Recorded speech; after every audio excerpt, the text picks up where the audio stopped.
morning, good afternoon, guys. We're back for another Geek Tavern. It's me, Shawn, and as always, I'm joined by Mike. Yo. And Aaron. What's up? And, before we jump into our recommendation, we'll just go over what we saw in our interim. I saw a couple of movies. I watched Spike Lee's new movie, The Five Bloods, on Netflix. I thought that was pretty good. I was there. I also saw The Other Guys. I rewatched The Other Guys and rewatched Spider-Verse. Yes. So I rewatched that pretty recently too. Yeah, I think it was actually before our last episode, but I forgot Still about such it. a great movie. My brother hadn't seen it, so we watched it. it's nearly a perfect movie. He's my like- opinion. Jalen had mentioned, because I posted that meme, and it was about, it said good movies, and it was Miles on the side of the train, in the portal, and then it was Kingpin's hand coming through and grabbing Miles by the face. It's a studio interference. And he was talking about it, and I said, I think it's the best Spider-Man movie, honestly. That's what my brother's one friend always told him ever since it came out. He's like, that's the best Spider-Man movie. I think it is. And my brother didn't quite get why, because he hadn't seen it. Yeah. And after he saw it, he's like, all right, that's the best. Yeah, Spider-Man. all I had It's to do really was great. watch that once, and I had absolutely no expectations going in. I didn't watch it until I bought it. I didn't even. And all I had to do was watch it once, and I'm like, yeah, that's it. Yeah. You'll never make another Spider-Man movie that's better than that. Yeah. Hopefully, the sequel will be just as good. Yeah. Oh, yeah, hopefully. I think that there's news of that recently. I'm not sure. I don't know. I think the release date was like a couple months ago that they said when it was coming out. Yeah. 2022, I think. Yeah. I forgot It's too long. I just realized the biggest thing that I seen. Obviously, I had seen it a million times, but I got to see Back to the Future in the theater. That was A whole different experience. It's a whole different world. Like, you notice things that you've never noticed. You know, like me, I saw it with my cousin, and we were just picking different things. Like, we'd see something because there wasn't a lot of people. There was maybe another couple people in the back or something, but we would just point stuff out that we just never seen before, because it's it's obviously on the big screen. Mhm. You see when he goes back in time, you see all the signs in shops that you don't even pay attention to, Mhm. So Stuff that's too small on your it's too on small your TV screen to notice. Yeah. So that was a great experience. Probably And, felt like you were in 1985 watching. I mean, when it kicks into that power of love, yeah. it's like, holy shit. I listen to music through pretty good headphones, but it's just a different experience with that big We have to go sound see system. Jurassic Park this week. I know, yeah. 'Cause that's one that came out before. I'm glad that that's still still there. That came out before I was born, 1 year before. So What was it, 93? 93. So I was 3, so even even if I would have seen it, I would have watch it. probably no recollection of it. Was some other news you wanted to talk about before we get into? Oh yeah, I started F is for Oh, that's not the news you wanted to talk about. No, I mean that. I did start F is for Family though. I recommend that. It's pretty funny. I'm a big There was fan of actually Bill a Burr, joke so- last night. What's that on? I don't know what it is. On Netflix. It's Bill Burr's Oh, cartoon show, okay. and it has Sam Rockwell, Laura Dern, Justin Long. It's a pretty good cast. There was a hilarious joke. He's watching TV, and he's watching some Sports Center thing, and these guys are like, "All right, that was brought to you by White House Beer, the only draft you won't want to dodge." And I was like, that is hilarious. The show takes place in the 70s, the Vietnam War. Okay. So they made that joke, and I literally just laughed out loud. I was like, you know what? That's hilarious. That's pretty good. Yes. So we do have some solemn news. Sir Ian Holmes has died today at the age of 88. You may remember him as Bilbo Baggins or Ash, the robot from Alien. I know he's been in a lot of other things, but those are the two. Okay, that the makes geeks more are gonna sense. know. Yeah. They're gonna know him from more. Yeah. Sad news. Yes, very sad news. Yeah. He will be missed. He's going on another adventure, as you said earlier. Yes. The beginning of another adventure. Well, if we don't have anything else to talk about, I don't think that we do. I don't know of There's anything. really no like big news, no I- movie news, anything like Yeah, that. I saw that AMC theaters We're are going to start reopening next month. and Yeah, requiring they that make you you wear a mask. mask. that's going to be. We wear masks all day, so I'm accustomed to it now. But Yeah. like people that aren't Right. sitting in the movie theater with a mask on for 2 hours is going to probably be annoying for them. Well, here's my thinking. Like, how does that work with eating popcorn? Oh yeah, Like, yeah, eating Cut a popcorn hole. and drinking. Cut a hole right. like I just want answers. Oh, that is. I didn't even think about that Yeah. because I never get anything when I go to the movie theater. I don't very much either. Well, but I feel I'll get a like drink. if they do it like our local theater, wear a mask into the lobby. And once you get to your seat, yeah. and if they're doing like they are doing at our theater, where it's every other seat unless you're family members, like if they're splitting people up, then you really don't Well, need the mask. I was wondering how that worked too, because when I bought tickets for Back to the Future, like I just bought me and my cousins both, and it let me pick any seat. Like Yeah. I could pick beside each other. Yeah, and I think since they know us, like they're more Yeah. lenient with like you guys can sit together, it doesn't matter. But I Yeah. think like if other people come in, they're like, okay, there's already somebody sitting here, so you need to sit over here. You know, but since we frequent there, they're just like, you guys can sit there. Yeah. Yeah. Okay. I think the problem with it is that that's in the actual theaters whenever the problem, because everybody's breathing the same air. Yeah. The same thing. You know, that's when you need the mask on. So I don't Yeah, know. it's like that scene in Outbreak where the guy's like coughing, and then Well, yeah. everybody gets it, and then they have to lock the whole town down, and then they're gonna nuke it at the end of the movie. Yeah.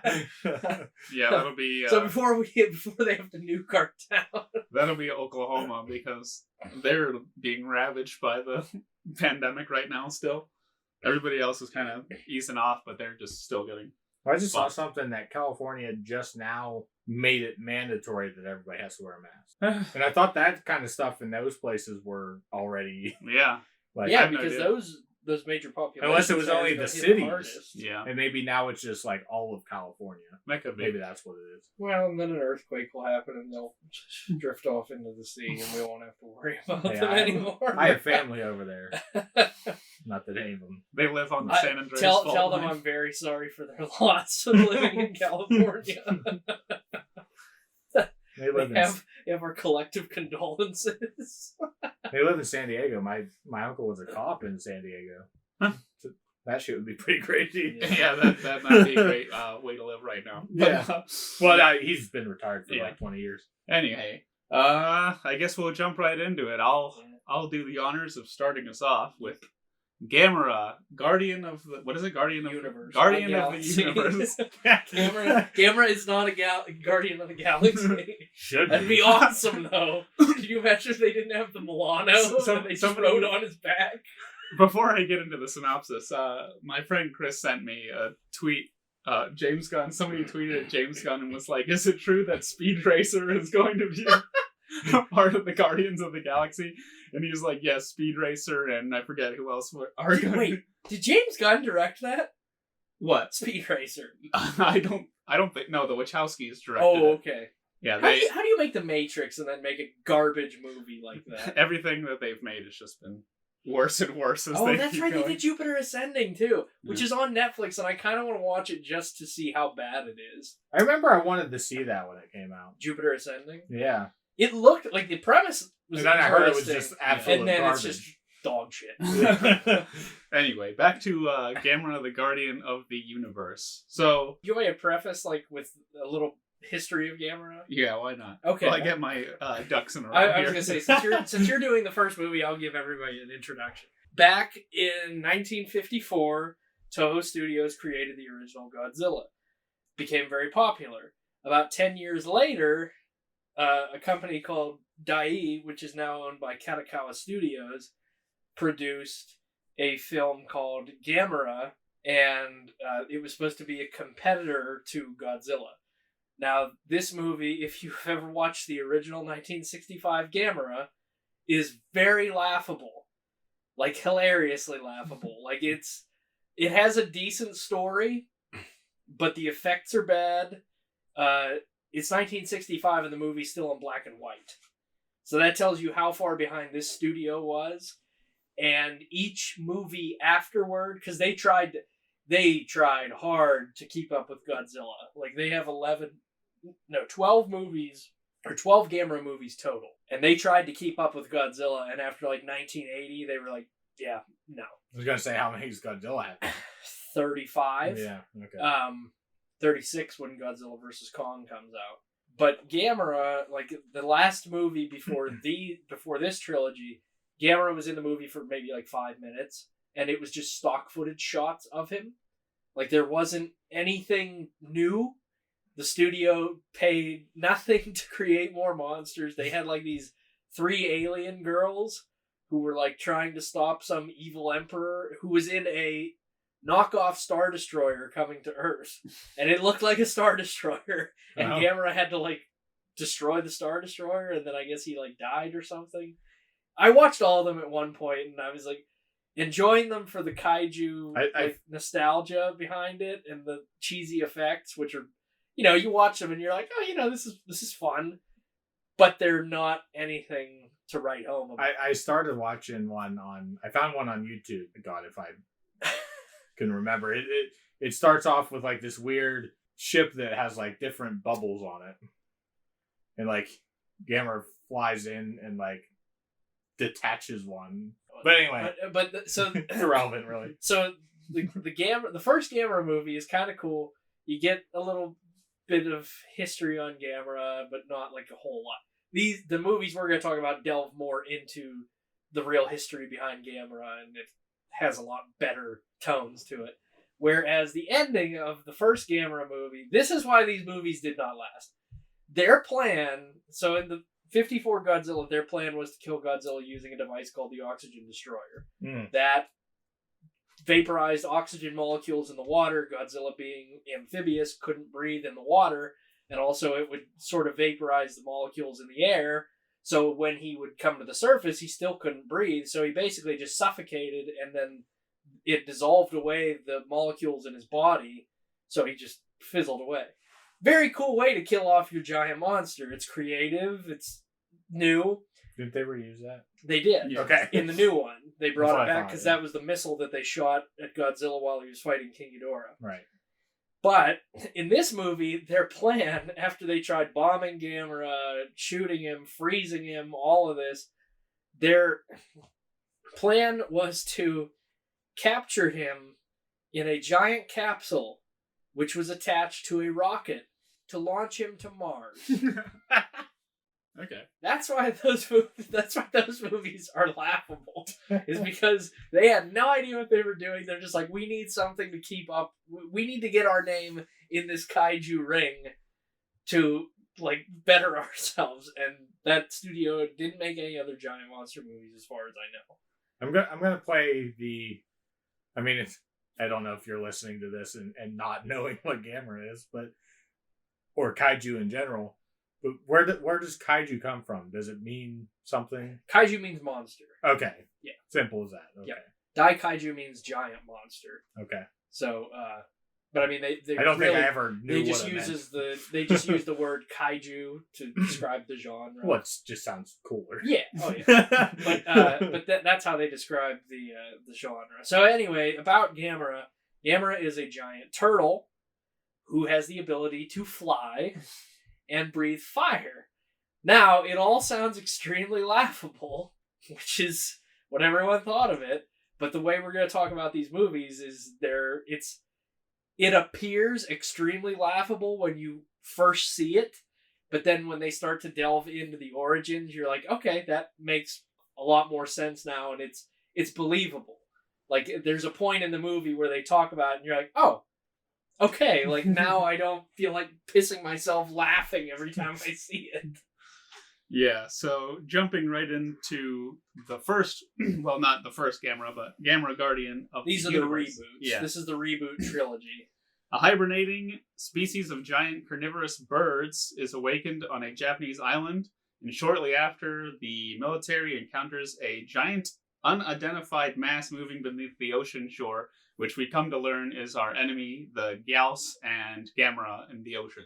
And basically, the Gauss are eating people and they're trying to study them, and Gamera is a protector. So the Gauss are eating people and Gamera comes to stop them. That's pretty much the whole plot of the movie. And there's like a whole big... with human stuff in between.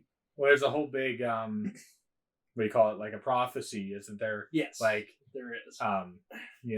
Gamera's the protector. They find that out that he's supposed to be the protector. the obelisk that collapses on under the rock that's on Gamera states that the Atlanteans built Gamera to stop the Gauss. And funny thing, it's not mentioned in the movie. Well, it may be mentioned in the movie I think it's maybe the third one.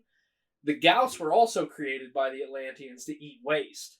Mm. They were supposed to eat because the Atlanteans were this mega civilization that had all sorts of energy and stuff, and they had all this mass waste that was being produced like we are now, and the Gauss were built to feed on it and decrease the waste. Then they started to get bigger and get out of control and started killing off the Atlanteans, so they built Gamera to destroy them. And then, of course, Atlantis sunk. Maybe the Gauss had something to do with it. But they left Gamera behind in case Gauss ever came back. Which we find out. Yes. I really did. I really enjoyed that the Atlanteans inclusion. Yeah. No, yeah. Like in the original movies, like you don't get that lore. Yeah. You get it in this, and you're like, oh, that makes a lot more sense than this turtle that can just fly for absolutely no reason. The one thing that I like to say about these movies compared to the newer Godzillas coming out, I mean, maybe King of the Monsters is an exception, but I thought that the human storyline portion of at least the first one was really good. Yeah. Like it was that woman and the cop, and they're investigating the Gauss. Mm-hmm. And then that sea fisherman who is investigating Gamera, and then the government who wants to capture Gamera and study him because they're assholes. And wants to capture the Gauss to study them too. Yeah. And they want to capture the Gauss when it's like 100 meters tall, and they're like, no, we got to capture it. How? Yeah. You got a good plan? You got a net? You got a big net that you can put him in? Yeah, I liked how they kept getting more massive too. Yeah. Like whenever Gamera's fighting the one Gauss on the bridge, I was like, oh, that is huge. Yeah. And then it gets even bigger than that. I was like, oh my god. As Gamera. I was like shocked. It was huge. Yeah. Humongous. So here's the parallel that I wanted to bring up. Gamera Guardian of the Universe, and I want you to think about this. Think about the plot of Gamera Guardian of the Universe. And think of the plot of Godzilla, Gareth Edwards' Godzilla 2014. Ancient, parasitic species, waking up, causing mayhem, giant protector lizard monster comes back to destroy them. It's the same plot. Like, I think Gareth Edwards watched Gamera Guardian of the Universe and was like, you know what? This is pretty good. I think I'm going to use that. There's only so much you can do with Godzilla too. Well, yeah. But, like, watching Godzilla 2014, because I watched did I watch Gamera before? I don't think I did. I watched Gamera after the 2014 Godzilla came out, and I was like, wait a minute. I was like, this is the same plot as the Godzilla 2014. That's one thing I was going to bring up at some point during this podcast. And some people, kaiju fans, might get mad at me, but, like, there is only so much you can do with these types of characters. No, yeah. I mean, like and it's not a dig at it. No. But, like... It's just, there's only so much that you can do with it. But that's the thing. I realized that after watching this trilogy. You don't want to tweak it too much. Mm-hmm. Like, anytime you have a giant monster story, you're like, okay, what works? What do we know works? Mm-hmm. And you don't really want to tweak it too much, or else it's going to become weird and no one's going to like it. Right. So, I mean, like, you can only have them do so much, like Godzilla. You can only have him show up and feed on radiation towers and destroy cities, just doing that, and you're just like, okay, yeah, it's believable. And then, like, you have him do something weird and go to space or something, and you're like, okay, now we're getting, all right, yeah, this is weird now. Which movie was that one? Space Godzilla. Oh yeah, No, Invasion of Astro Monster, or Godzilla vs. Monster Zero, which is the aliens come back to Earth and bring Rodan and Godzilla back to their home planet, which doesn't have oxygen. so they can fight Ghidorah and shoo him off their planet. Wait, so Godzilla doesn't need oxygen? Apparently not. Oh. Apparently not on Planet X. There goes the whole plot to the first It's movie, a good right? movie, though. That one's actually a pretty good movie. Yeah. Because then they send them back to Earth and they're under, like, mind control. So they send Godzilla and Rodan to, like, destroy population centers. And then they have to, like, find the Exilians and kill them and blow up their base so that so it wears off so Godzilla and Rodan can fight Ghidorah. Because they bring Ghidorah down and now they have all three that are sent to destroy. And they're just like, all right, how do we fix this? And then they have to kill him. But anyway, we're getting off topic. We're on Godzilla. That's a whole different... We're supposed to be talking about Gamera. So one of my favorite I guess you call it plot points or whatever for this movie is the girl that gets the whatever you call it. Kusanagi. Yeah, the scale. I call it the scale. I don't know what it is. Yeah, amulet. It looks like a yin yang. Yeah. Piece. Yeah. So like that whole thing was pretty cool. Like Which that comes into play later, actually. Yeah. How she can, like basically feel everything that happens to Gamera. Yeah, that's actually a cool thing. Is like it's like that mythical chosen person to help take part of that burden. Like I did like that. And this ties in a little bit with the third one, and we'll get there when we get there. Yeah. But it felt very Power Rangey to me. It did kind of Like I was like, holy shit, that's like her, Zord or something. I mean, she's not specifically telling it what to do, but and to stay with the Power Ranger thing for a minute, like there's so many shots in these movies that are straight out of like the whole Power Ranger. Oh yeah, the battle in the city, like there's like close-up shots of like the monster, and clearly that's how all these big monster movies are made, with like the little tiny set and the person, I guess. And towards the end, it's really like Power Rangey Showa era Godzilla, because like you got like Gamera swinging and Gauss ducking, and then Gauss coming up and like swinging. Which Gauss was actually played by a woman, Sudak. Oh yeah, yeah, because they needed someone slender to fit the bird. Gamera sounded like a woman. Gamera has a very distinct roar, and I like it. I really like the roar. Yeah, I didn't mind it. That's his original roar from. I think it's something like an elephant cry or something. It's an actual animal that they had like recorded, but I can't remember exactly what it was. But they didn't do like Godzilla where they rubbed like a leather glove on a contrabass to get that low growl from the first movies. Yeah. I'll say this: the effects in this one are not on par with 2 and 3. When I thought they were okay, but they were fine when I first started watching. But then, as the movies, they get better as it goes. Yeah. Especially, but like starting with this one and not knowing anything about the second two, like I was like, all right. Yeah, it's a fun. When Gauss is like eating the thing, and it's like, and it has the googly eyes that are like looking everywhere. And I thought that was hilarious. It's like falling down its mouth. Yeah, and everything. Yeah, I did like the Gauss puppets towards the beginning of the movie, like where they're trying to capture them in the baseball stadium. Yeah, where they should have killed the one by shooting it 100 times. Oh yeah, when they had the strobe lights and then they fired like 115 darts at it. It should have died. Yeah. It was like foaming out of the mouth, laying there. And then later on, it just get gets back up. Yeah. Just once Gamera showed up, it just like gets right back up. And I'm like, how? Is that the one that Gamera just boom? Yeah, he just like slams it.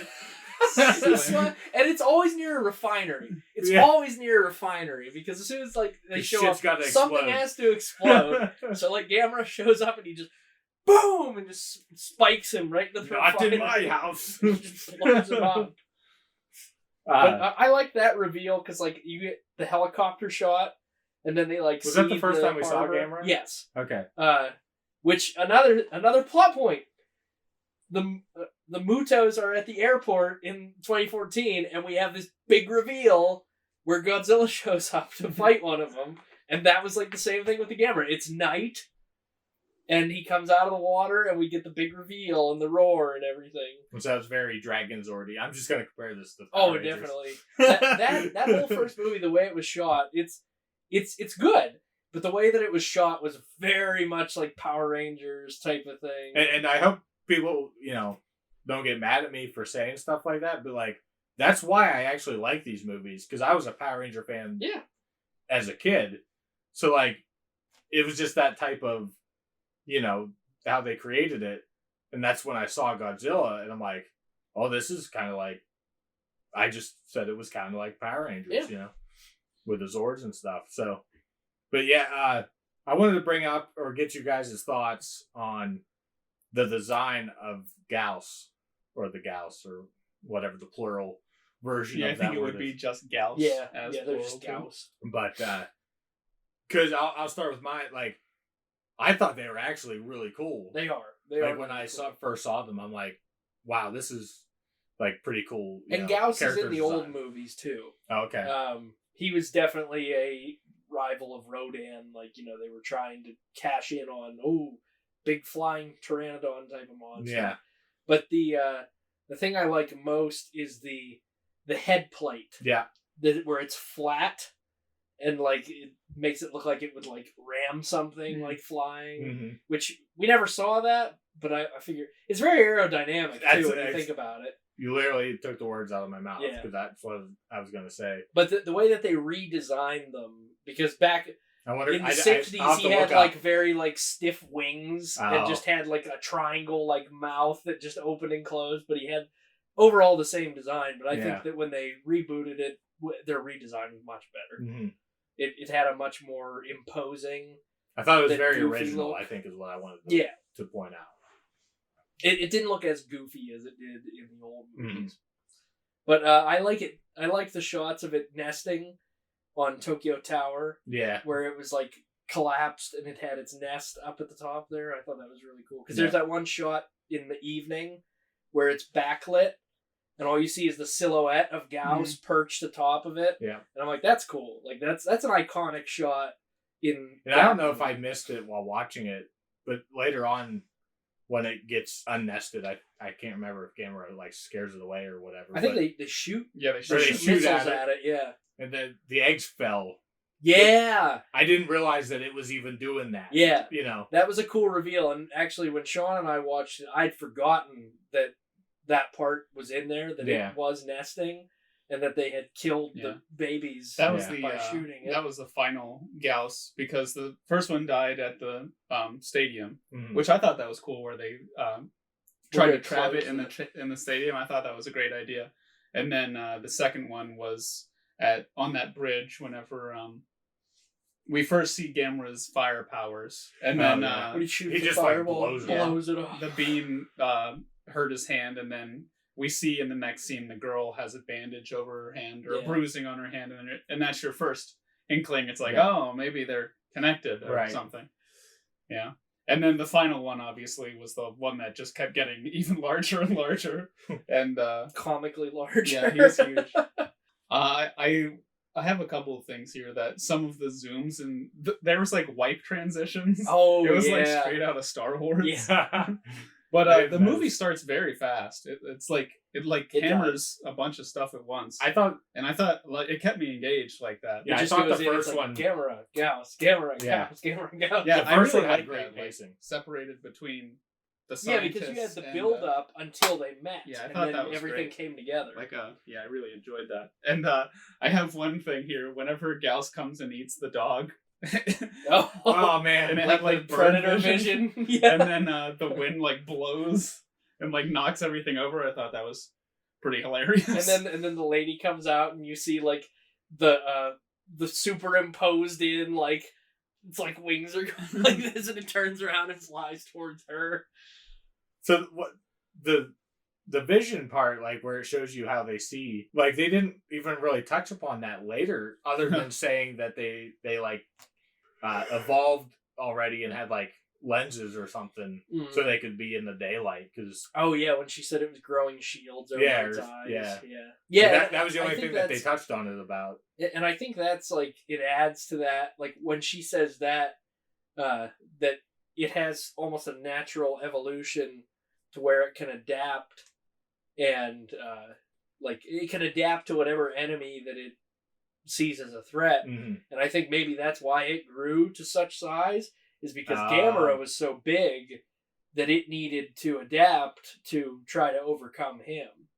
So, I mean, the Gauss are a very interesting organism. They're kind of like a xenomorph. Mm-hmm. They have very good defense mechanisms and can evolve to do just about anything. Yeah. Which is why they come back and what makes them such a threat. So later on, near the climax of the movie, whenever it's while Gamera is hurt after his third encounter with Gauss, and he's sleeping and needing to heal. And the girl is sleeping too. Yeah. That part was like the weakest part of the movie for me, but it was whatever. But I wanted to say that when she wakes up, she goes and gets a taxi driver to take her to like a war zone. And that taxi driver is the most insane person to ever live. Because he blasts right through that barricade. He's like, screw this shit, whatever. Yeah, he's like, oh, okay, I always wanted to blow through a police barricade. Yeah, she didn't even like have to... she didn't have to twist his arm. She's like, I need to get to Fuji. And he's like, we can't go to Fuji. And she's like, no, I need to get there. And he's like, oh, okay. Like, all it took was 2 times. Which is fine, but then they get to that barricade and he's just all of a sudden like, yeah, screw it. Yeah. Woo. Yeah, that was bizarre. I didn't understand. It was one of those things where it's like, well, we gotta get her to here. Yeah, she had to be at Fuji. I was just like amazed. And then everybody else, that's the final fight, right, at Fuji? Because all the scientists and her father get there too. That's not the final fight. That's before Gauss goes to the nest. That's right, yeah. So that's before she has to rest and Yeah. everything. Yeah, because she starts bleeding and the guy's just like... Ugh. Yeah, because then the next scene after Gamera leaves, he like plummets into the ocean. Right. And then they go in the helicopter, that's right, to get to him. I remember now. Yeah, I thought that a lot of the flying scenes were kind of goofy looking. and I'm glad that they fixed it in 2 and 3, because him with arms... like just flying like towards Gauss, I was like, that's not aerodynamic. They fixed it like where he's like has him up, right? Yeah, like Superman, and it just kind of looks goofy. That one that I said that I started, that's how he flies. He's like, yeah. But whenever he first started flying, I was just like, what the fuck? Because well, yeah, I was expecting him to be like Godzilla. I didn't know what the hell was going on. I'm like, does dude have like rockets? Well, no, when we watched it, and like he's standing at the baseball stadium and he starts like the roaring and then you see like the smoke and then he takes off and Shawn's like, what the fuck? And then he starts spinning and he goes, what the fuck? And I was like, just wait. I'm like, they explain it, don't worry. Is it this one? No, it's the third one where they fly into space, right? No, it's this one. Oh, is it? Yeah. Okay. He follows Gauss like straight up and then they plummet. Yeah, like, that's down. right. Yeah, I couldn't remember if it was this one or the third one, but I really enjoyed that, where he's just like flying him off the planet. Yeah. And Gauss just goes into the stratosphere, and then he like grabs Gauss, and then they both like plummet down towards the Earth. And then Gauss shoots him to break away with the beam. And then because that's when he shoots Gamera to break away from him, and then he flies off, and that's when Gamera hits and just blows up in the refinery. Oh, and you think he's dead because he just fell from the stratosphere. But as we've seen in Godzilla King of the Monsters, he doesn't die from falling from the stratosphere. But yeah, so then we get to the climax of the movie where they think Gamera's dead because he just exploded in this refinery. Yeah. And then the fire like seems to like start to close in and like shrink down. The girl like... Yeah, because her amulet's like glowing. And then whenever... like they call it mana, which comes into play in the second movie. Uh-huh. But we don't know about that in this, but you just assume it's some balance of power between her and Gamera. But then it like closes in and reforms Gamera and it gives him his ultimate attack at the end, where Gauss and him have an Old West standoff. And Gauss shoots his beam, but it has absolutely no effect because Gamera shoots this giant ass fireball towards him that dissipates the beam and blows Gauss's head off his shoulders. So first off, the fireball is pretty awesome. I like the fireball, but when he does that and literally blows his head off, I love that the body just slowly falls. Yeah. And then just boom, explodes. Yeah, it's just like standing there as it goes. That's such a. I love the anime trademark. beam that goes into the sky. Oh, yeah. Too, where it's like it's that like flickering beam. I Yeah. was like, that's cool. Like I just like that aesthetic. But the falling body and stuff, that's such a trademark of like these types of movies. Oh yeah, like in Godzilla 2000. I know we keep talking about it, but we're gonna be comparing. Well, that's to what it. this is all based on. Yeah, but like Godzilla blows up this monster in Godzilla 2000 called Orga. And what he does is he tries to consume Godzilla to clone itself to become him, because it's like it's an adaptive organism, kind of like Gauss. Yeah. But he starts like growing fins while he's trying to like consume Godzilla, and then his fins start to glow, and then there's a really good shot where like the head of the monster, like it opens up huge to like consume him. Oh wow. And it's like almost consumed him entirely, and it starts to like fire up his fins. And there's one shot where you see the head of the monster, and then you see its eyes open like real wide before he just explodes from the inside. Oh, wow. And then there's the shot afterward where Godzilla's standing there, and it slowly pans up, and it's just the torso with absolutely no head, and then it just falls over real slow, like in the city. But there are those tropes to these movies. Yeah, that's it's one thing I love. That's the charm to them. Yeah. Is that they have those expected things. You're like, okay, this has to happen now. Which is something that I love about them. Yeah. Like, I just love watching these movies because of you expect it, and then when it happens, it's even better. Sometimes I almost want shorter versions of these movies, because I could give two shits what the humans are doing. Except for this one. This one's actually this trilogy is an exception. But that's actually what a problem I have with a lot of the Godzillas. Like, I just don't care. Especially the older ones. Yeah. Like, aside from the first one, you really don't care too much about the human drama. Now, in the 90s ones, which are around the time that these ones happened, like the late 80s, early 90s, they're pretty good. They have decent storylines, good human storylines. But some of them are pretty outlandish. Yeah. Like, you watch them and you're like, okay, like, I could not. If I don't have the English dub, I just can't watch them. Yeah. And then the movie ends person. with Jurassic Park plagiarism. Yes! Yes, let's bring that up. Because, and it's hilarious that we were watching what was this. 95? Yes. So 2 years after Jurassic Park, we're watching this, and I'm listening to the music, and I'm like, and did you say Jurassic Park? You're like, wow, that sounds exactly like Jurassic Park. And then I remembered that somebody on YouTube, when I listened to this, because the first minute I heard this, the first time I watched it, I was like, wow, that sounds like Jurassic Park. So I went and looked it up on YouTube, and like 90 of the comments were like, this is Jurassic Park's theme with just a few notes rearranged. And it is. Like, it's note for note, almost exactly Jurassic Park. I didn't notice that, because I couldn't read the credits, so I just shut it off. So I didn't... And then we get the giant red "the end" zooming to the screen like Star Wars, and then we get Gamera's roar over the end, and then there's usually some pop song that plays after, because that's what they do with the movies. Was it the song that was like, it wasn't the credit song? No, it was the credit song. Oh, okay. The Jurassic Park one was. That's what I'm talking about. Before the end. Oh, I just didn't catch it then. Yeah, it's pretty apparent. I'll play it for you after we record. Yeah. And you can listen to it. It's exactly. I must not have caught it. So we move on to Gamera 2. Well, hold on. Oh, okay. Gotta give our ratings. Oh, first. right. Oh, yeah. That's right. Yeah. So I introduced it. I'll go first. I really like this one. I thought that Gauss was a good introduction villain, and we get to learn about Gamera and them being built by the Atlanteans, which was unique when compared to all the other kaiju movies. Some of the effects were bad. I didn't bring it up, but there was this one part where it shows like a bunch of dead animals and they look fake as hell. Oh, the ones that they were using as bait. Yeah. That looked like they were just vacuum formed. Yeah. Gelatin that just were painted poorly. It looked like literally just like rubber. Yeah. And they probably were. They probably honestly were just molded rubber that they just quickly painted. They're like, get it on the field. But I noticed. We need these props today.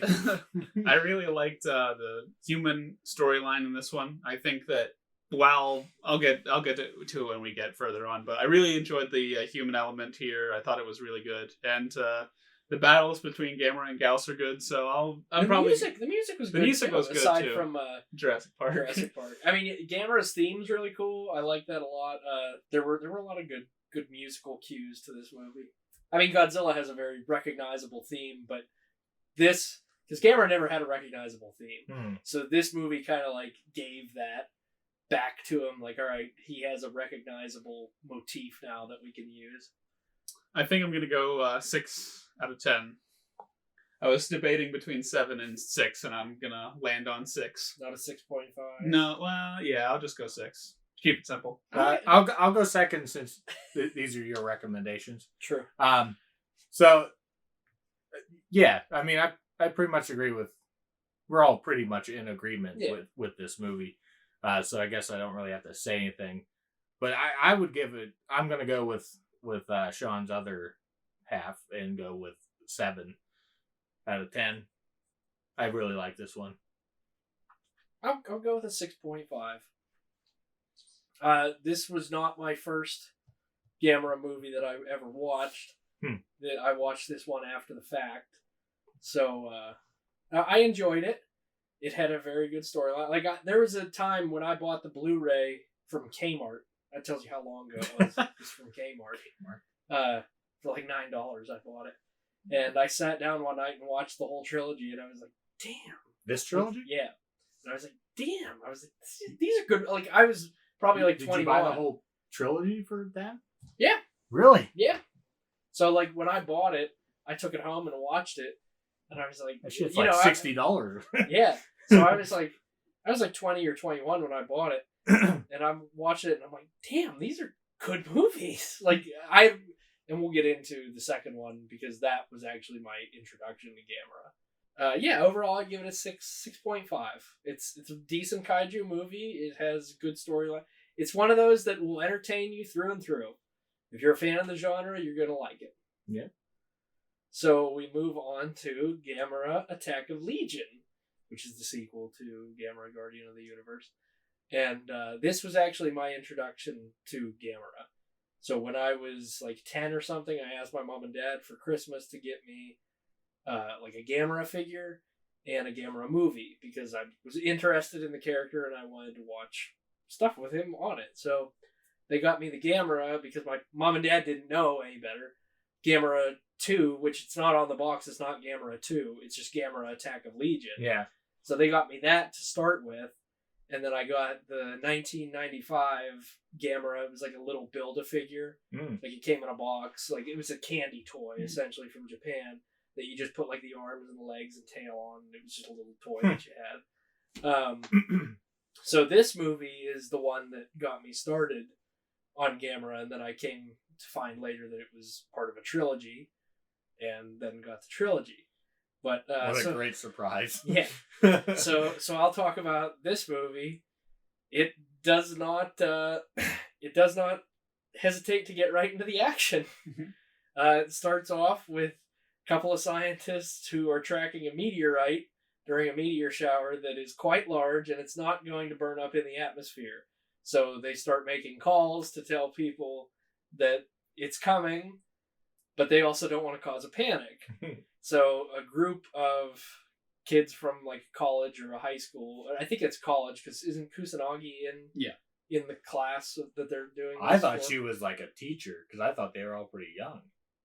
I thought she was like a mentor, maybe not a teacher, but a mentor. Maybe she was a mentor, but I thought they were all pretty young kids. Yeah, they were children. Yeah. So they're watching the meteor shower and all this, and the meteor like passes right over top of them.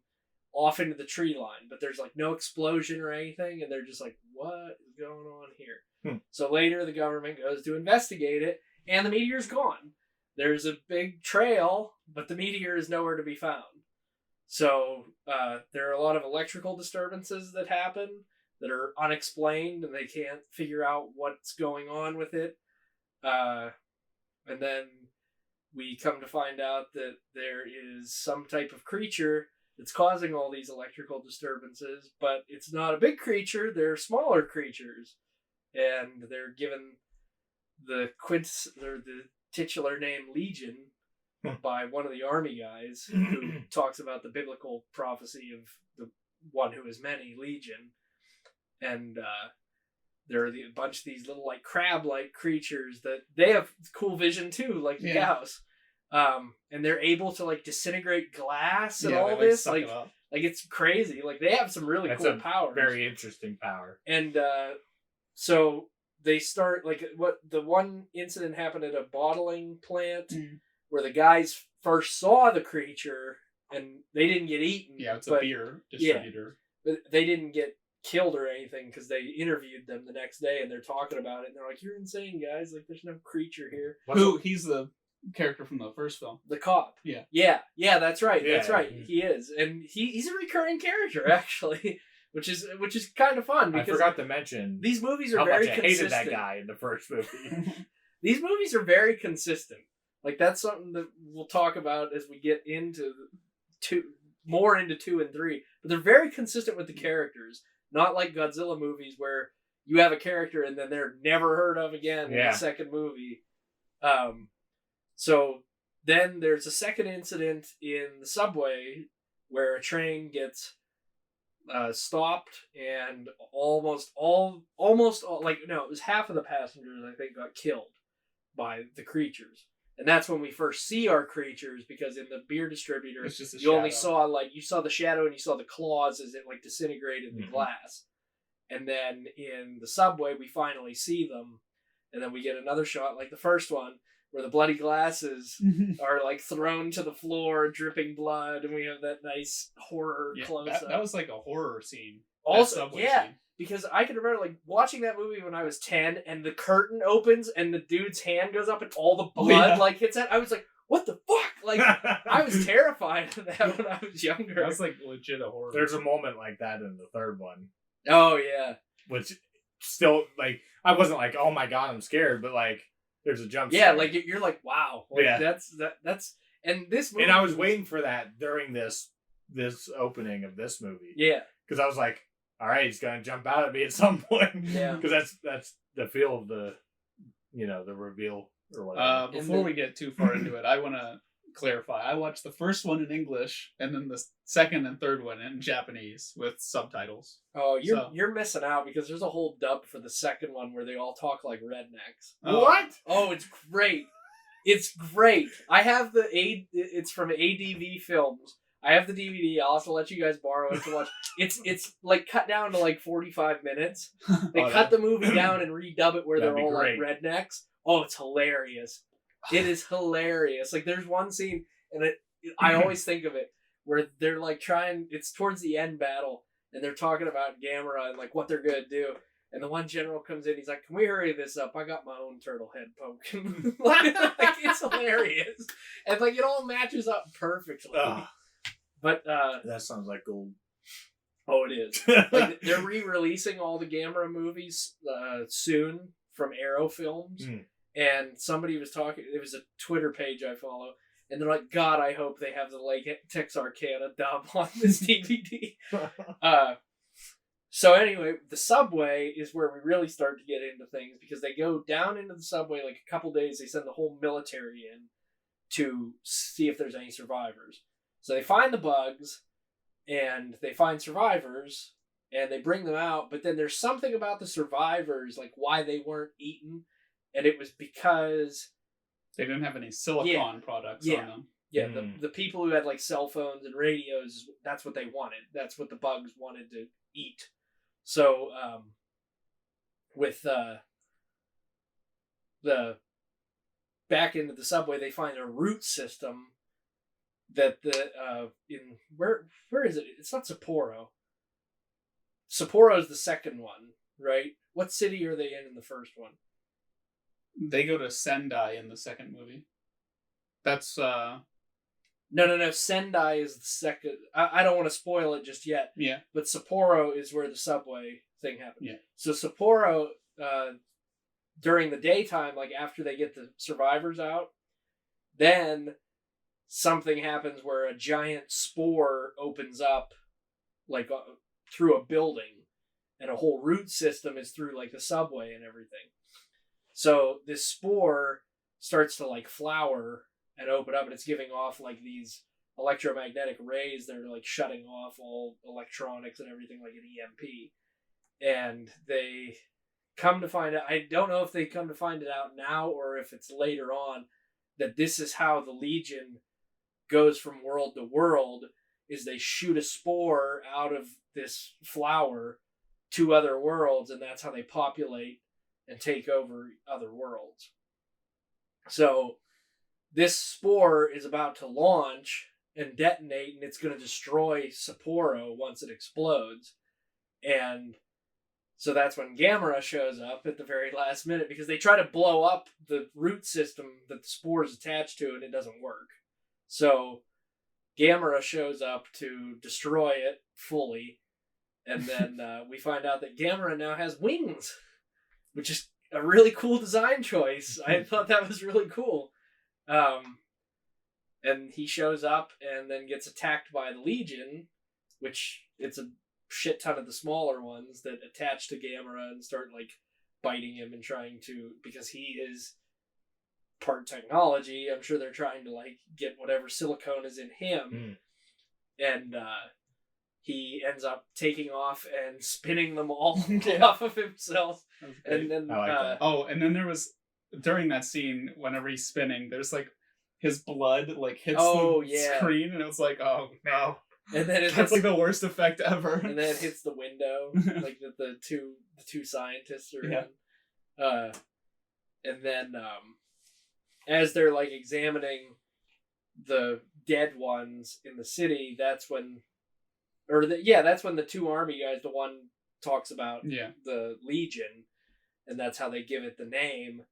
But then as they're like still searching like around the wreckage, a bigger Legion, which can fly, like comes up out of the ground and takes off, and then they send fighter jets after it to blow it up, and then they shoot it down, but they can never retrieve, they can't find the body, so they never retrieve it. It just like falls into the ocean.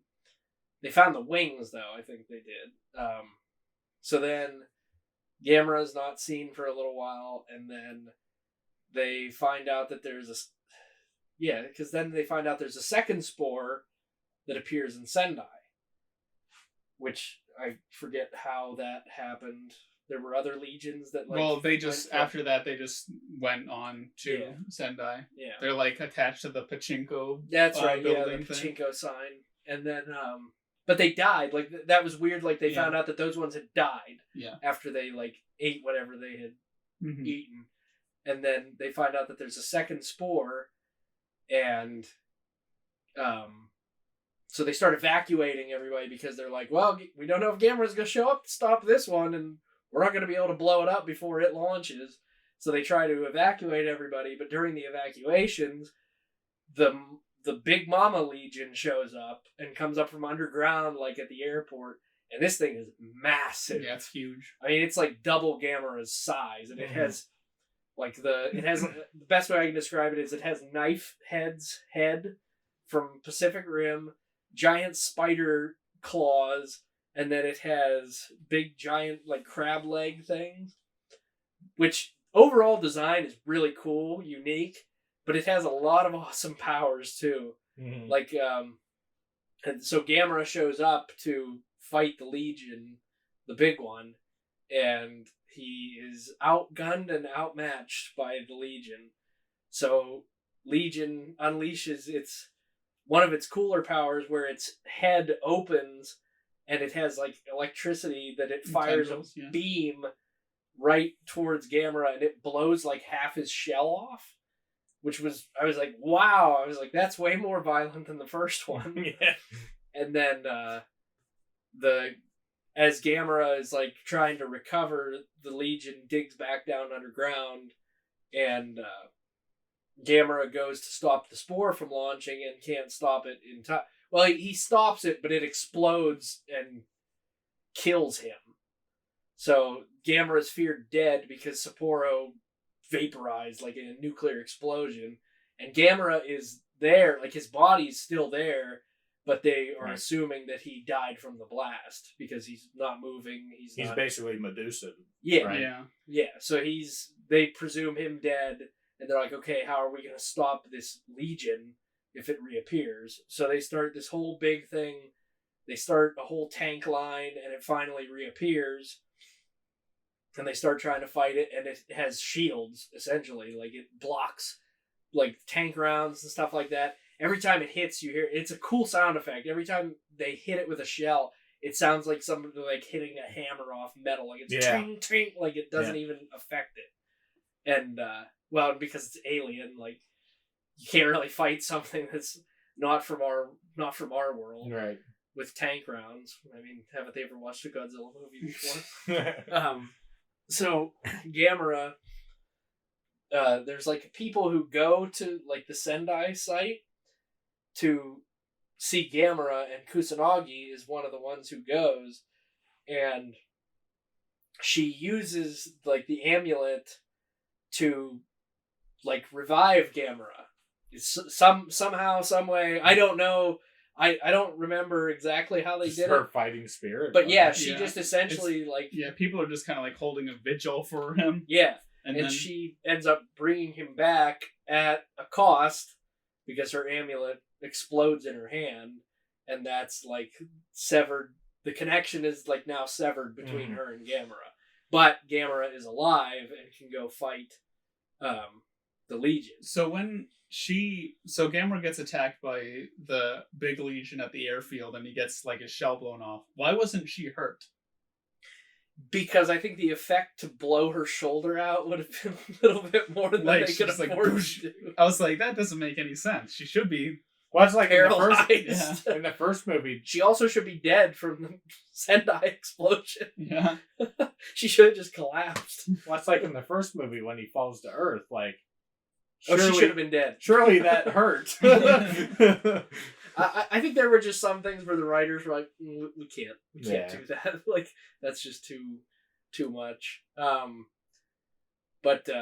So she revives Gamera at the cost of her connection, and Gamera goes off to fight the Legion, and then we find out that there's a swarm of flying ones too that the Legion unleashes, and so the military guy and the scientist go to one of the power plants because they shut off all the power plants because they don't want it coming near anything that would cause any harm or anything. One of the best parts of... I thought this was hilarious. One of the best parts is that scientist guy calling the power grid guy. Yeah. And like... The power grid guy's like, don't you have something better to do, kid? Yeah. Yeah, because like he calls it, he's like, you don't understand. He's like, you need to turn on the power. And he's like, dude, fuck you. Like, I'm not doing that. This was like really funny too. Like there was some really hilarious moments. I don't know why. I found that one to be really funny. They're escaping me now, but I have in my notes here that it was really funny. So Gamera fights the Legion a little. Well, so they turn on the power because with the swarm gone, Legion doesn't have like as much power, like because it had like when they turn it on. Chest. I forget where they were going, but they completely turned. They turned and towards went the power plant. Yeah, I forget what they were doing because once they attracted them to the power plant, their plan was to shoot missiles to kill them all, which they are successful in, and that's when Legion gets pissed off. So he's fighting Gamera, and Gamera is winning. He's finally like breaks off a couple of the spider legs, and then what we assume is the crushing blow is he grabs the head and snaps the two prongs off that cause the beam because he doesn't want to get hit by that shit again. So we think, because Legion collapses and we're like, oh, Legion's dead.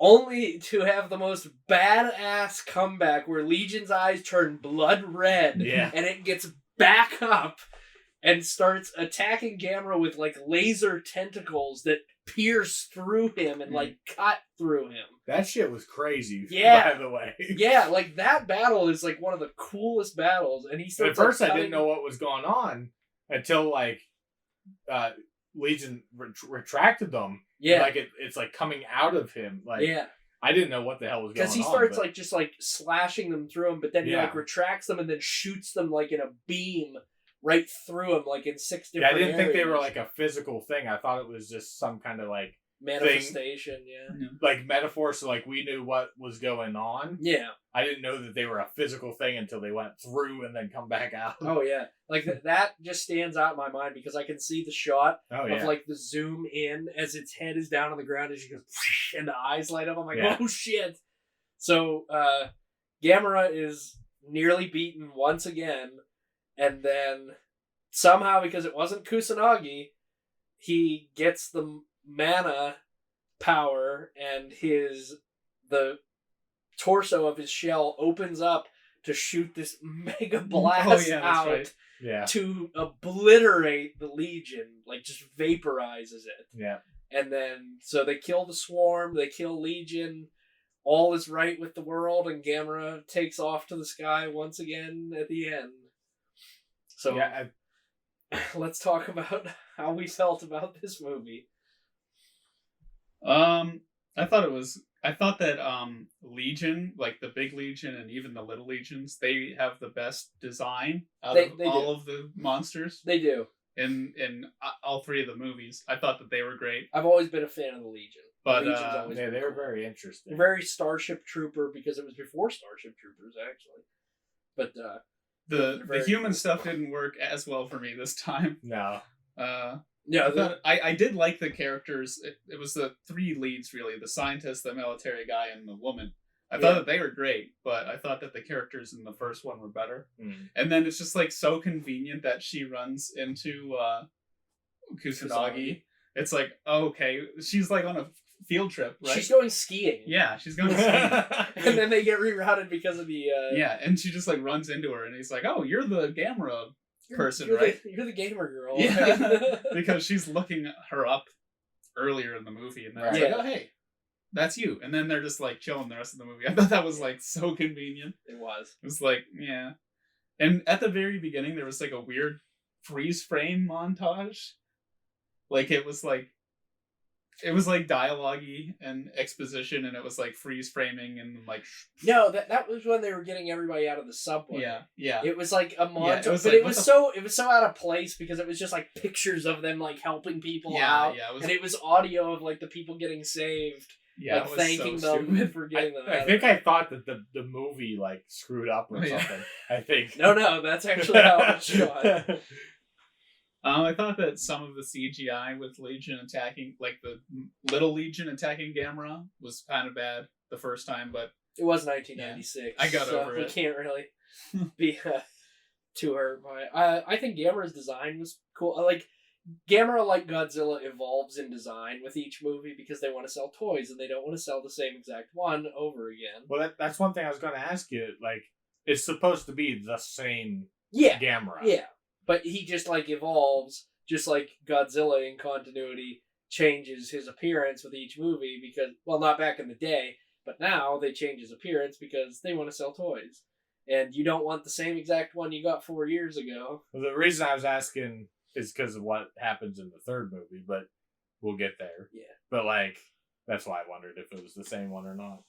Yeah, it's all the same. It's all the same Gamera through this trilogy. He just changes his appearance. I like the appearance of this Gamera. Mm-hmm. Not, it's not my favorite of them. I didn't notice too much between the 3. Yeah, it's hard for me to differentiate any. Really? I mean, I third one looks like night and day compared to the first 2. I guess. I don't know. I guess I'm not that observant. But yeah, it's the same Gamera. His design, one thing that I liked that they changed was that he has the wings in this. Like, he doesn't have the Superman arms outstretched. I thought that was a cooler thing that they did where his I thought it was just his arm. Like, oh, yeah, that was one thing. Yeah, the hand morphing is so fucking bad looking. Yeah. That's it. Because he goes to take off and his arm turns into the wing. Oh my god, it looks so bad. and I think that's why... and we'll get more into it, but in the third movie when he lands, you don't see his arm change. Yeah. Which they were just like, nah, they're like, just have a lot of smoke and then just have him come out of it, like, completely reformed, because we don't need another one of those goddamn morphing things. Too expensive. Yeah. The scene at the power plant where like they're like, okay, and all the Legion are coming, and then the scientists and the power plant worker are like leaving, and now one shows up and then starts the attacking. Terminator Yeah, he just executes goes it. boom, boom. That was Shoots awesome. it in the eyes. Yeah, and Yeah. there was something about them being I guess. they move with like hydraulics with air pumping, Yeah. and then like Oh, all right. the air is exposed out of They one. They after found it that shoots out it. pretty early. didn't Yeah, they? because they started. Wasn't that why autopsied there was an one. explosion underneath in the subway? Was because there was so much oxygen down there? Yeah. Yeah. I like how Gamera just kind of pushed over the pods each Yeah. time. Like he did that. He pushed over the one that blew up, and then the other one he just shows up and knocks it over. He just walks up and pushes it over. And then it's dead. It's Yeah. just dead in the water. Oh, I thought But that that was second one when he pushed it over, he like knocked it towards him, and he's like, "Oh, bad idea." funny. Yeah, I don't really have anything else much to say about this. Mike, one. do you have anything else to? No, I- add? The fights were good though. Yeah. Oh, yeah. That third act. That's one of my I thought favorites. that it was amazing. Yeah, that whole battle scene, like I was like, damn, like that just stands out in my mind. I feel like that's the best part of this. I movie. forgot to Okay. mention about the first one, but there was like a nice like pro anti-pollution Yeah. message there, and they have this one at the end too, where they're like, oh well, Gamera's here to basically keep balance or whatever. You know, he's a savior of the earth. Like and- Godzilla. Yeah, and then somebody was like, oh well, what happens if we keep going on this path and polluting the planet or whatever? And the lead woman is like, well, you don't want Gamera as your enemy, do you? And then they kind of just switched that up in the third one, but Well, it plays in though. yeah. Because Gamera does kind of become the antagonist. Yeah. But yeah, other than that, I don't really have anything else to say. What's our rating on this one? I was debating whether or not I wanted to put, because the first one and the second one are like pretty even keel for me.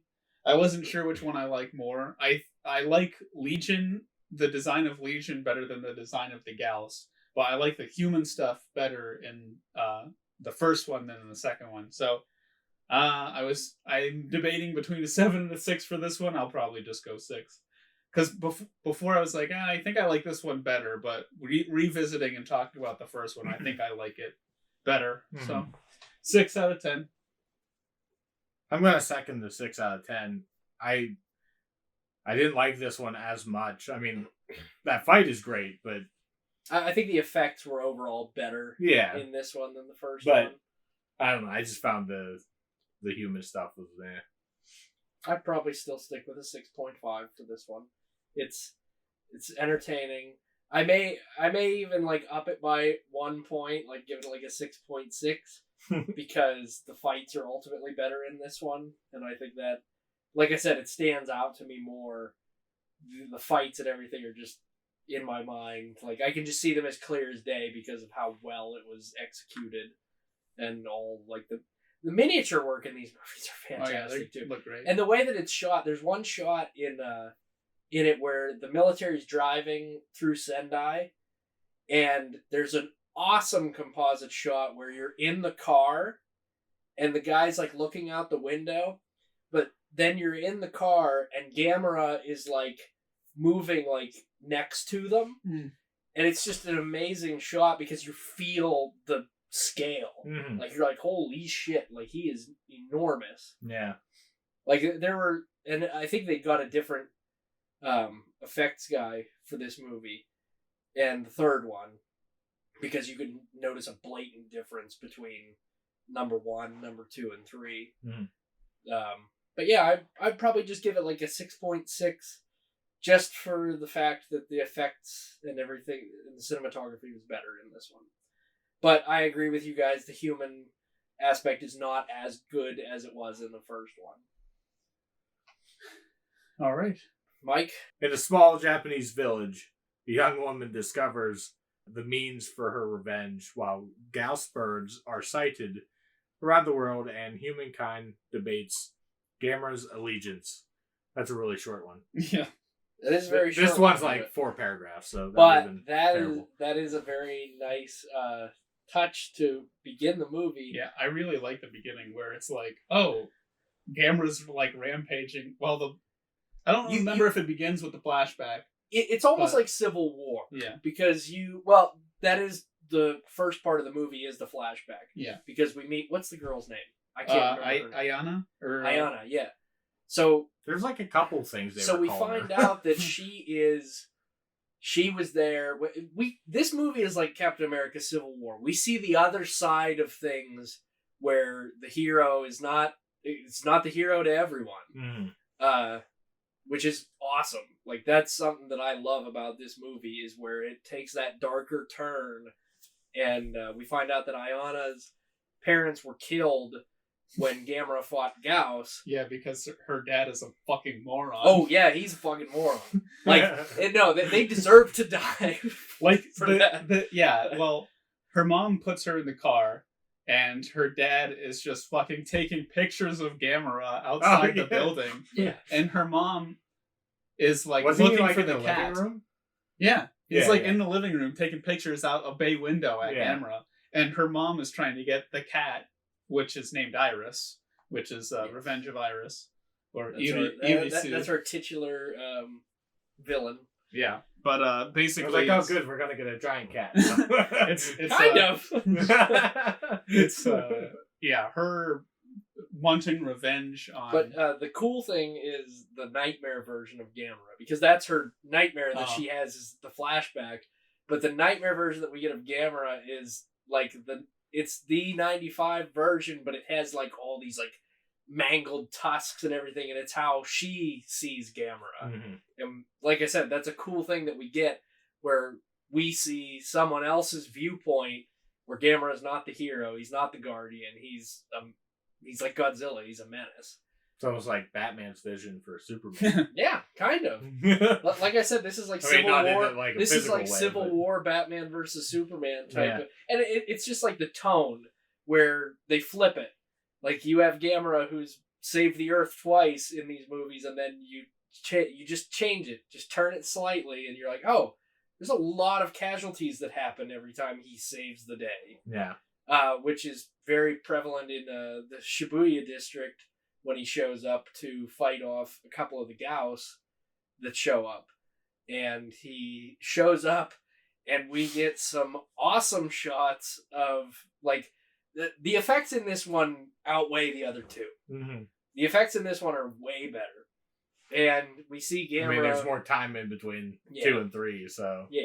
So we get the shots of Gamera showing up to the city, but he's chasing Gauss, and he, like, fires a fireball at I can't remember what the building's called, but I can see it in my mind. It's like a cylindrical, it has neon lights all over the front of it. He shoots it at the Gauss, and the Gauss, like, banks, and it hits it and blows up, and, like, everybody gets, like, rained down, like, chunks of building and everything on them.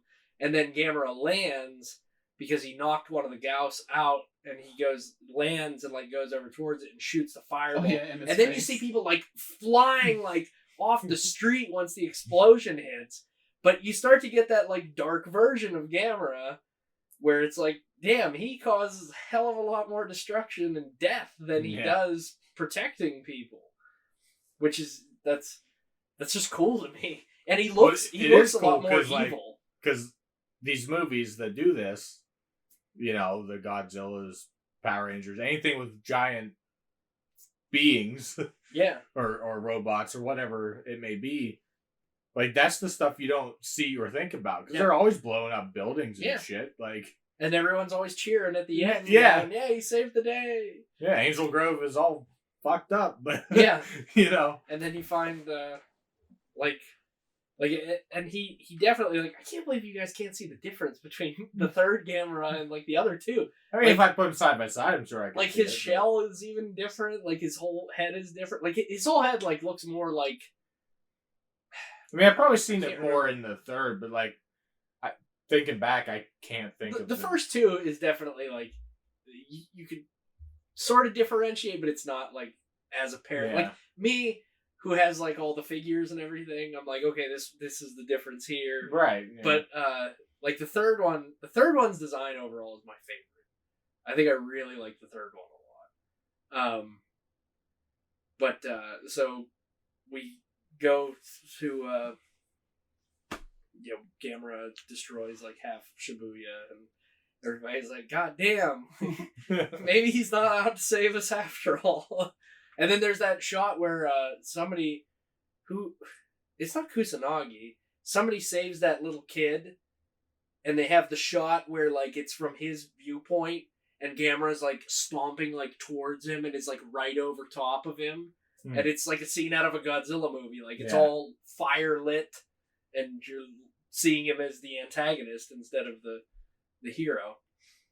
But you guys have to fill me in on this because I'm blurry until the third act. The movie proper starts, and we follow that Ayana, who was the girl whose parents died, and she got relocated with her family. And her aunt and uncle. Yeah, and she hates. Yeah.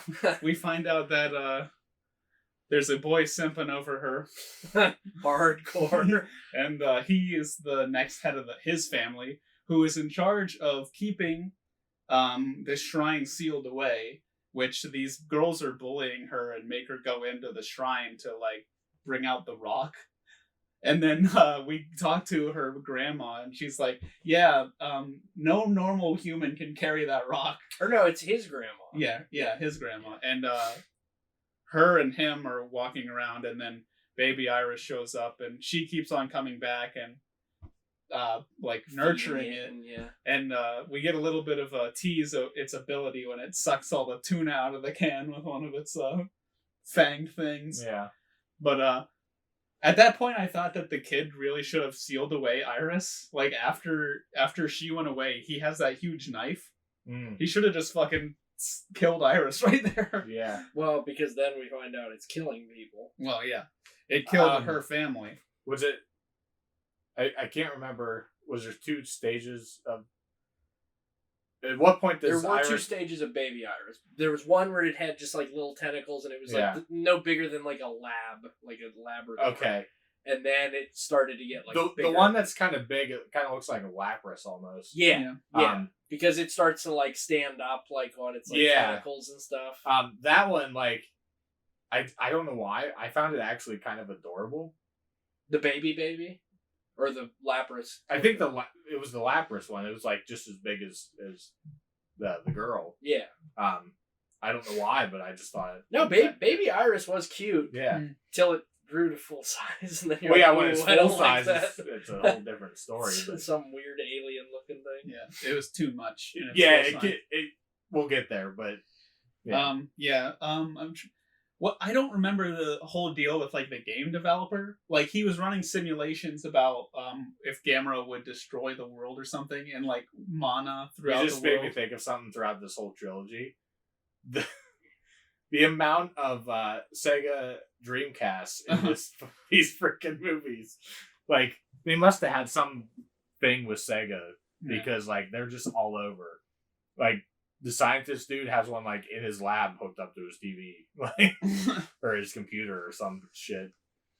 But I don't remember.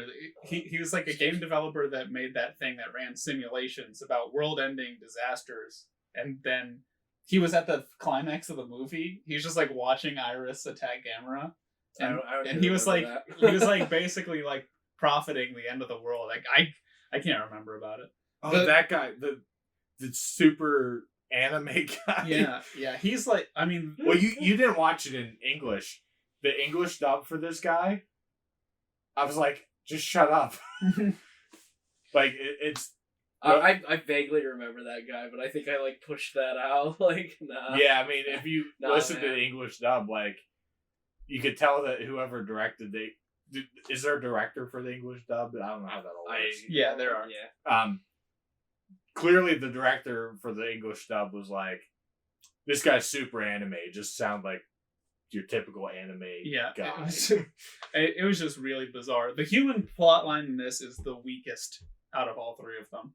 See, I found myself actually liking this with the girl. Like, it's compelling. Yeah. It's compelling because she's like, oh, Gamera killed my family. I want to take revenge. But other than that, it's fucking terrible. I have no idea what's happening. Yeah. That I think that's one.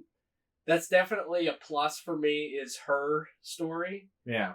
that part of the human drama works for me, but from the other two, like I said, I watched the first one with Shawn, and I didn't get a chance to watch 2 or 3 because I remember almost nothing about the human aspect of 3, except for that Ayana wanted revenge on Gamera. Yeah. Which, that's where I was like, okay, I buy into that. Everything else, out the window. I just rattled off Gamera 2, which I haven't watched in years, and I remember all the human stuff from that, but I remember almost nothing from... See, it came out of this trilogy. Since we're on the third one, it's fine to say this or whatever, finally, but I found myself liking 1 and 3 more than 2, but I probably like 1 and 3. it also could be that I watched 2 late at night, and like the other ones I was more maybe awake for. Yeah. So I was kind of paying more attention. Because 1 and 3, you could watch 1 and then 3. Mm-hmm. You could skip Legion. You could watch 1 and 3 and have a consistent story. Yeah. But 2 isn't necessary, and I think that's why I like 1 and 3, is because you could just put those side by side and be like, oh, yeah. Like, you're probably gonna hate me, but I think that the CGI and the effects on Iris, fucking terrible. Yeah, they weren't great. In the flying scenes, I think they were bad. There's this one scene where Iris, like full-size Iris, is walking up the mountainside, and it is the worst, like, it's green so screen. awful. Like, I'm like, it was like distracting. Yeah, he's like flying around. He looks like an angel from Evangelion. It's like, this is fucking bad. Oh, I mean, it looked anime as fuck.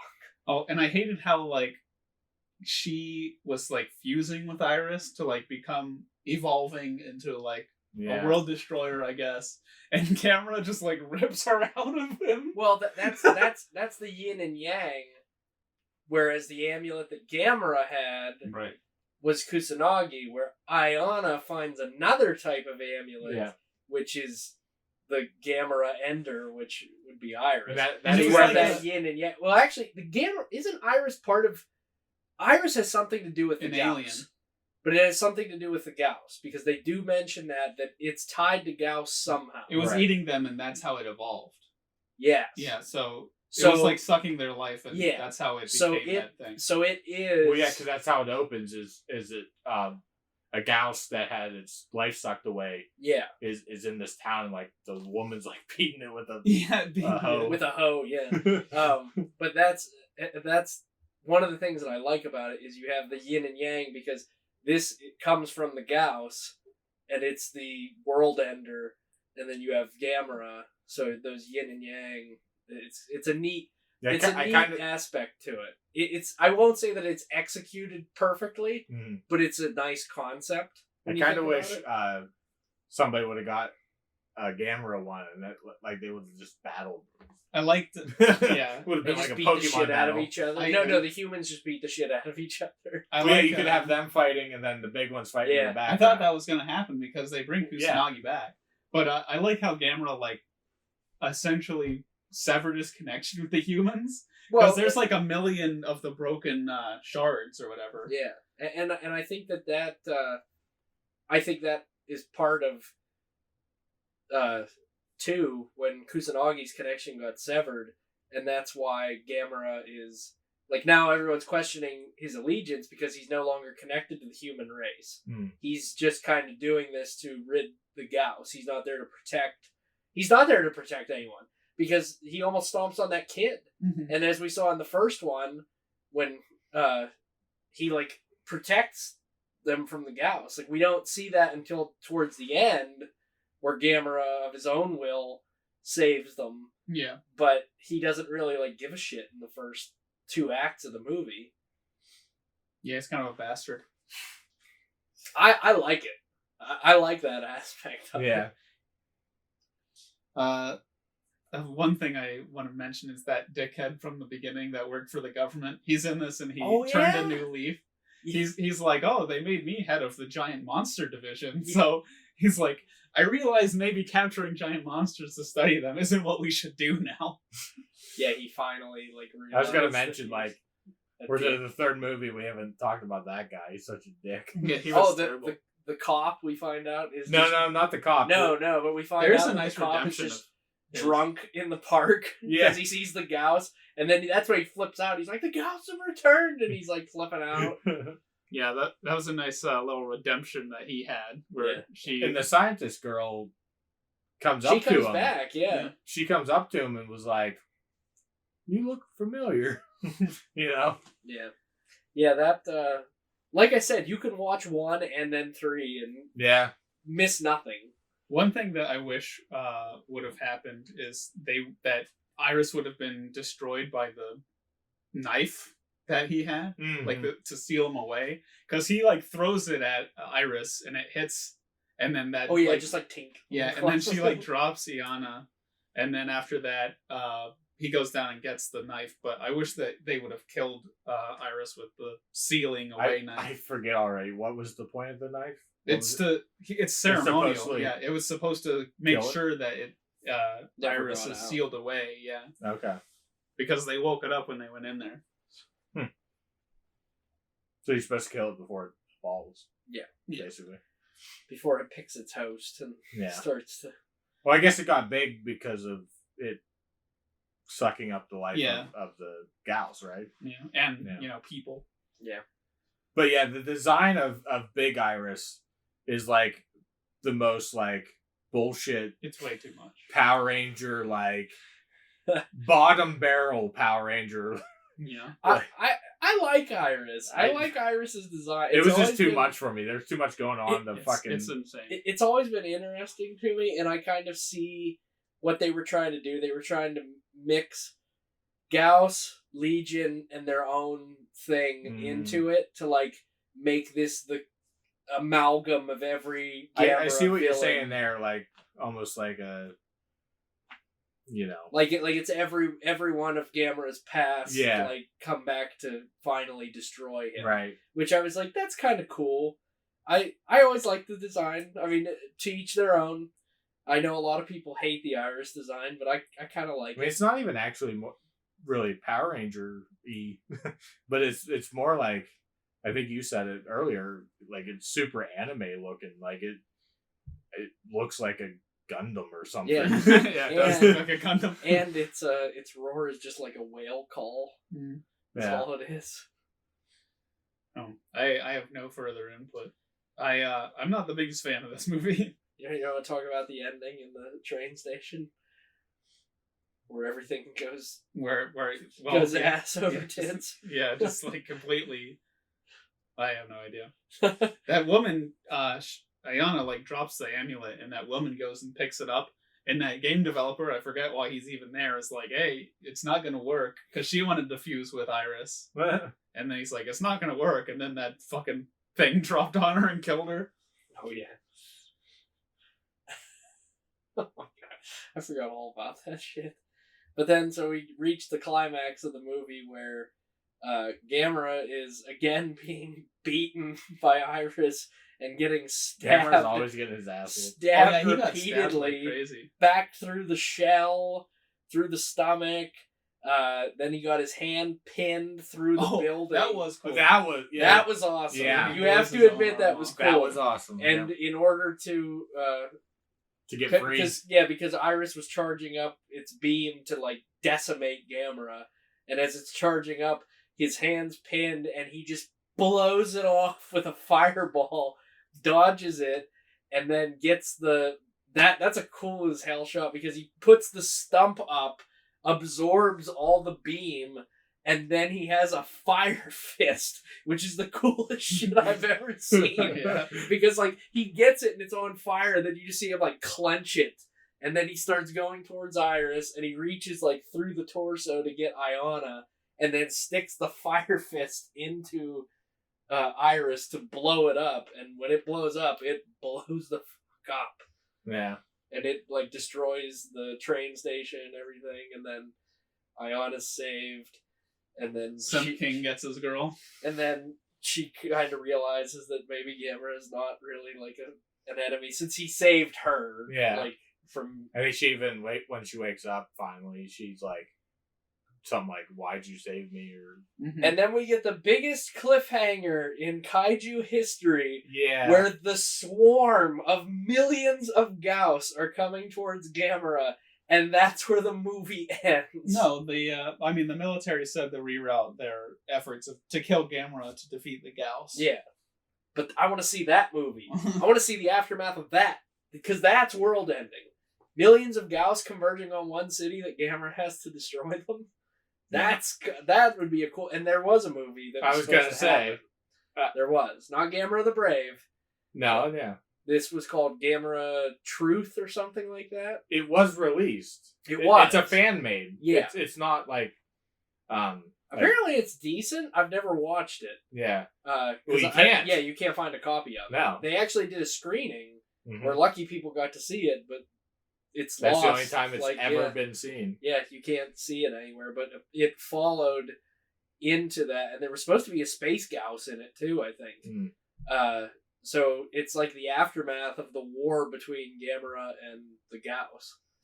But like, I want to see that. Because shit. it comes up when you Google this trilogy. It comes up, and I'm like, where the hell is this? Yeah, So like, I'm like sitting there trying to find it. you can find the whole synopsis, and it tells you like everything that Yeah. happens in it, and you can find the suit. If you look up the suit, you can find like what it looked like the Gamera suit and the Gauss suit. You can find all that. But I'll have to look at that. yeah, like I guess there really isn't much else to say Yeah. about this movie. It's it definitely it has better effects in it. Like they really hit their stride with a lot of the shots in it. I won't say the whole movie looks great, But like but all the Gamera stuff. all the looks great. Gamera stuff looks great. The fireballs look great. Like all that. All the stuff. shots of him walking in the city, like the composite shots of people getting blown away by the beams and everything. I mean, all that stuff looked great. It's really just a bunch of the Iris stuff that just doesn't. Yeah, I don't like Yeah. it at all.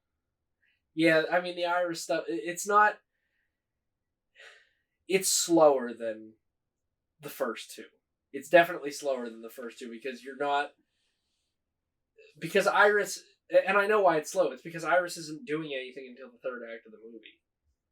You see Iris, but it's not like the Gauss where it's like, oh, we have a big threat. We got to try and find the Gauss. We got to trap the Gauss. Second one, Legion. We got all these little fucking bugs eating silicone, and then there's stuff going on that's interesting and fast paced. And then you get to this movie, and it's like Iris is not doing anything until the third act. I You're don't know. relying on Gamera to carry it, but there's not enough. Like you do that in the first act. You establish he's not exactly a hero right now, but then you can't survive 2 acts on that. Yeah. But Iris isn't like nobody knows about Iris except for Ayana. So there's nothing going on like them trying to investigate this new monster or anything, and there's not enough Gauss like stuff that. And I realize why they didn't, because it would have just been like the first movie. You would have had them finding Gauss, and then this thing shows up, and it's like, no, we're rerouting you. We're gonna find out what this thing is. It's got to be because like I said, I had limited time to watch these, so like I forget what night it was, but I started the second one, and I got super tired. Like I fell asleep at one point, so I had to kind of find where to pick it back up. So like I watched the second one split up, and then I watched the third one right after I finished the second one the next day. But like that, I gotta rewatch the second one someday because I think the way I watched it, I just didn't have the appreciation for it. But like I said, I like 1 and 3 more, but I think it's because I was super tired when I watched the second one. So, but I don't know. Well, I think that Iris, I didn't like the look of Iris at all. I think Legion is the best looking out of all of them. And the human storyline was the weakest out of all of them, with the exception of the compelling stuff about Ayana. So this was my least favorite of the trilogy. I'm going to give it a 5 out of 10. It's fair. That's fair. Mike? I mean, for right now, like I said, with what I'm saying, I gotta rate it how I feel at the moment, and in the moment, I feel like it's a 6 out of 10. Like it's right up there with the other one. I would probably have to stick it a 6.5. These movies are consistent with their story. You have a lot of the same characters, and that's a selling point for me. Yeah, that's my because favorite a lot part. of Is kaiju stuff. the people are You still there. abandon good characters that you had in the first movie, Yeah. and a new producer comes in and they're like, "Who the hell were these guys?" And they just like scrap that entirely. This one, you have characters come back in each movie. Like you have a connection. You always have a Soggy in those movies where you're like, oh, okay, which is Steven Seagal's daughter, by the way. Yeah. Yeah. I noticed that. So, but I mean, you always have consistency in these movies. I think the effects get better with each movie. But yeah, like I said, I'm going to stick it at 6.5.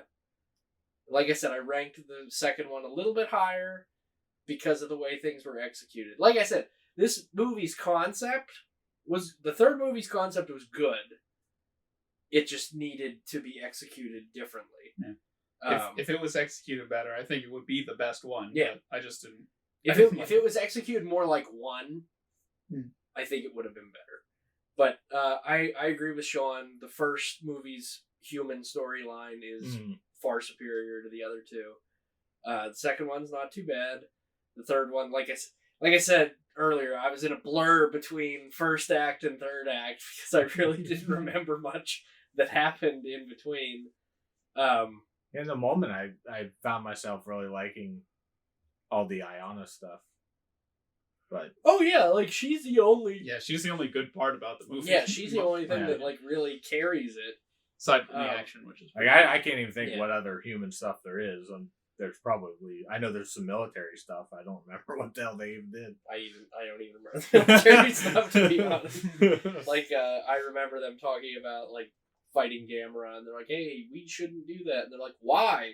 He's blowing up shit. Yeah. And they're like, "Oh yeah, I guess you're right." But I think my rating for the second one would be higher if I rewatched it. And the reason I even have it level with these two for me is because of our discussion about the fight in that movie. Like, because that fight was amazing. Yeah. So I think that one would end up being the highest one if I rewatched them. But yeah, the overall, I think that the reboot of Gamera is it's something that has never been done in a kaiju movie, like a franchise like that, where you have your original movies that you did back in the 60s to the 80s that were complete garbage, and then somehow you turn it into something great. Well, that's what I was gonna say. Like, I don't even know if I want to go back and try to watch any of the other ones. You don't. I mean, you do just to say you did. I know, but you also will just be thoroughly disappointed. Because, like I said at the beginning, I started that other one, and I mean, when I say I started it, I'm like 3 minutes in or something, and then you just are like, and I'm like, this is gonna be rough. this ain't it, Chief. But honestly, I mean, like that's just how those movies are. They're pure. Shut your brain off and just watch the dudes in the rubber suits hit each other, because there's nothing else redeeming about it. But I mean, like Gamera was the laughing stock. Like it was all like MST3K would review the Gamera movie. Well, they would riff the Gamera movies, and they were that's kind of how most people know Gamera is from MST3K, because they just made fun of the movies, and how can you not? But these ones are actually like they completely flipped the status quo on Gamera. When you look up Gamera, because I needed to research stuff after I started watching these, like he's held in pretty high regard. Oh yeah, especially after that trilogy came out. Yeah, everybody's like, "Damn, these are good." And it like you just said, it must be because of that trilogy. Because there's something that you need to watch that I'll link you to. Okay.